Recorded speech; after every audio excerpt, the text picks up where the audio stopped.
While enjoying a day in a serene nature park, Caleb and his friends noticed an unusual pinkish-red figure floating in the river. At first glance, it seemed like a playful trick of the light, perhaps a discarded toy. But as they approached for a closer view, a chilling realization washed over them.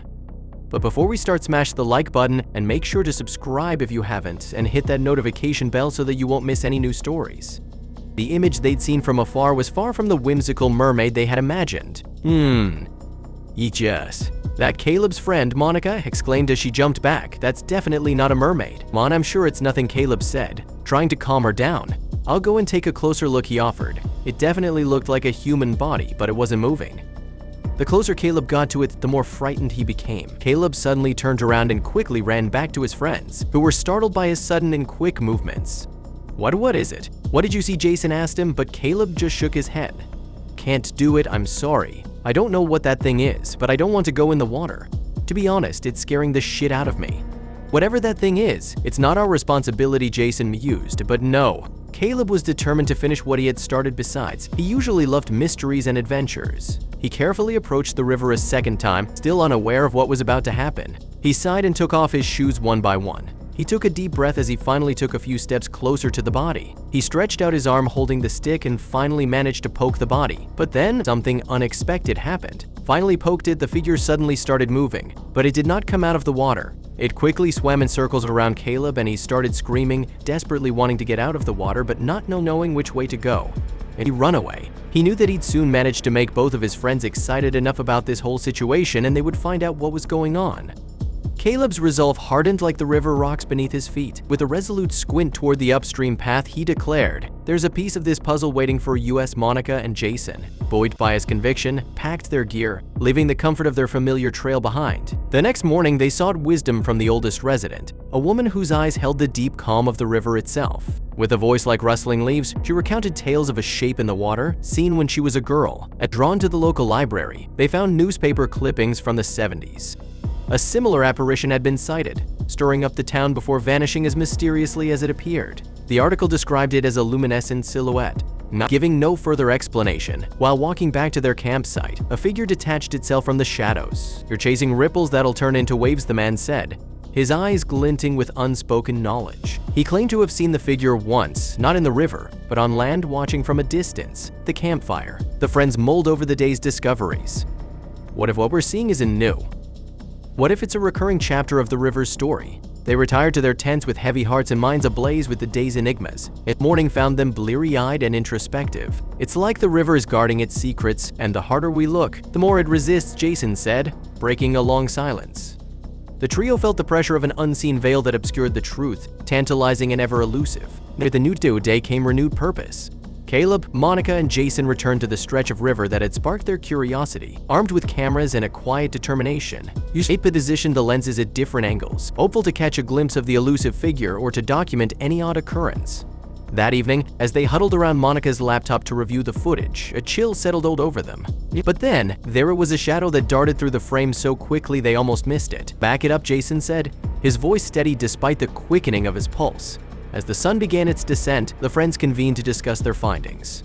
The tangible evidence of footprints suggested a human presence, but the way they disappeared left room for doubt. The enigma deepened. The ground beyond it bore the marks of recent activity, footprints and disturbed foliage. Jason pointed out that someone had cut a small, discreet opening in the fence, just large enough for a person to slip through. They slipped through the fence, the metallic whispers of their passage seeming to mark the gravity of their decision. Their unauthorized intrusion didn't go unnoticed for long. They explained that others had trespassed before, drawn by the same legends that captivated Caleb and his friends. Curiosity's been high since the sightings started up again. One guard disclosed, his tone a mix of frustration and reluctant understanding. There, away from prying ears, they shared whispers of their own encounters, shadows that flitted just beyond the reach of their flashlights, and odd noises that the river's natural chorus couldn't account for. Why isn't it? Be careful, they warned. Some things don't appreciate being sought after. The tales only serve to deepen the shroud of mystery surrounding the river's secrets. Back at their camp, the friends sat in a troubled silence. The danger of their situation was becoming more apparent, and the path forward seemed fraught with moral and physical peril. Reviewing the video from their latest excursion, Jason froze the frame on an out-of-place shadow that loomed in the background.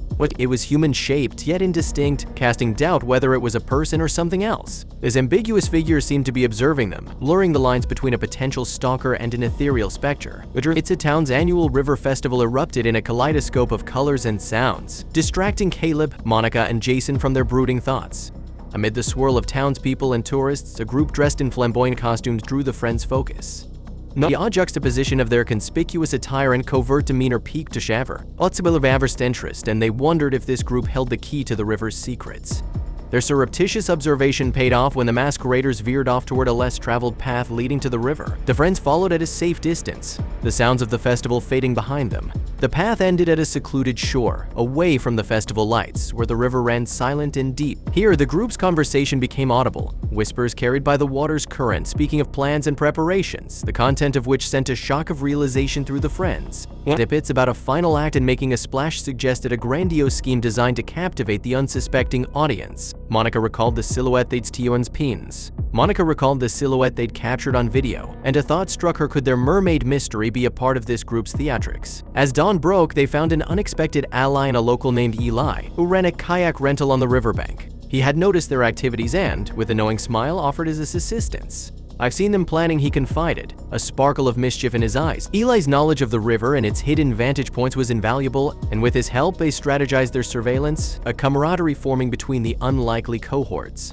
As the final hours of the festival approached, the friends watched and waited. The thrum of excitement from the festival goers was infectious, but their focus never wavered. Each camera was a silent guardian, each friend a watchful eye. Caleb, Monica, and Jason mingled with the crowd, their excitement a match for the throngs but for entirely different reasons. Just as the crowd's anticipation reached its zenith, the figure made its dramatic reappearance, gliding through the water with otherworldly grace. They watched through their lenses as the mermaid's silhouette approached the shallows, the twilight providing the perfect backdrop for the unmasking.